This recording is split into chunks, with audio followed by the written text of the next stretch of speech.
Hello guys! Welcome to our video lesson for today. How are you? Our topic today is more on definition. Let us all take a rest on computation. As you can see, we are on the 10th lesson, the basic concepts in statistics. Let us all begin with the definition of statistics. Statistics is a collection of methods for planning experiments, obtaining data, and then analyzing, interpreting, and drawing conclusions based on the data. We all have seen statistics in our lives. Statistics are used to give data in an organized way and in a numerical way. Can you all give me one use of statistics? Let us all add other uses of statistics. It can also be used in prediction and in research, and can also be used in education, economics, computer science, business, and many more. There are four basic terms to be discussed in statistics. The first one is data. These are the values that the variables can assume. While variables is a characteristic that is observable or measurable in every unit of the universe. Population is the set of all possible values of a variable, while sample is a subgroup of population. There are classifications of variables. The first one is a qualitative variable.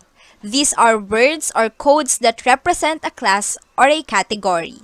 Examples are name, religion, sex, nationality, and marital status. The next is the quantitative variable. These are numbers that represents an amount or account. It is also a numerical data. Sizes are meaningful and answer questions such as how many or how much. Examples are height, weight, your age, and the number of students in a class. To be remembered easily, qualitative focuses on words while quantitative focuses on numbers. Quantitative variables are classified as discrete. These are data that can be counted. Examples are the number of siblings, number of your chats in a day, and your expenses in a day. Discrete can also be the number of glasses of water you have drank today, and many more. The next is the continuous. It can assume all values between any two specific values like 0.5, 1.2, and etc. and data that can be measured. Examples are the number of your body temperature and your waistline.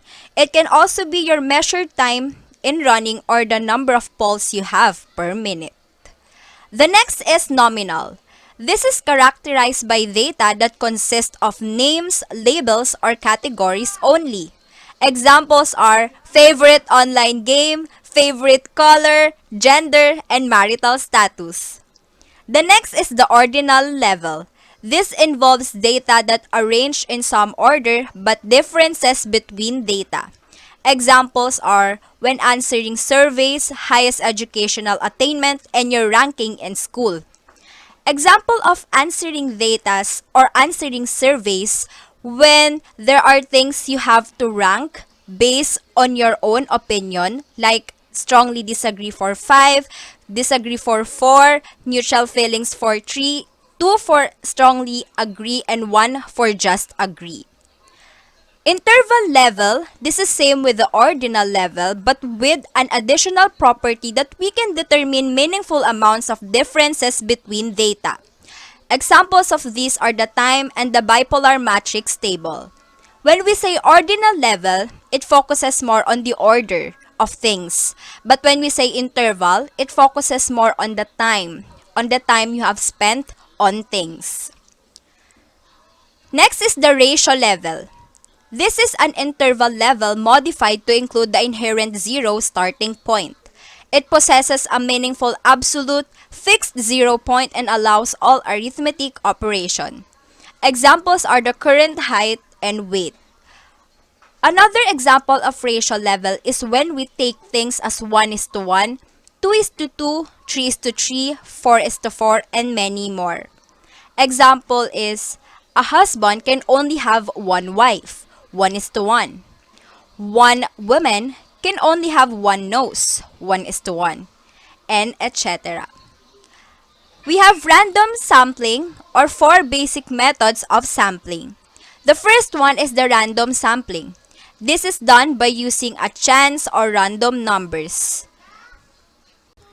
As simple as its title, random sampling, disregarding of his or her color, of his or her educational attainment, you will just pick randomly. The next is the systematic sampling. This is done by numbering each subject of the population and then selecting the ninth number. It's like you are labeling each of the population and then selecting the ninth number. The next is the stratified sampling. If a population has distinct groups, it is possible to divide the population into these groups and to draw SRS from each of the group. The next is the cluster sampling. This method uses intact groups called clusters. There are a lot of confusion between stratified sampling and cluster sampling, for it both talks about groups. But when we say stratified sampling, randomly selected individuals are taken from all the strata or all of the groups, while the cluster sampling, all the individuals are taken from randomly selected clusters. For examples, if there are 4 groups, then the 4 groups contain 4 members each groups, then you need 8 individuals. You have to choose 2 from each of the group for the stratified sampling, as long as you are taking 2 or you are taking individuals each of the groups.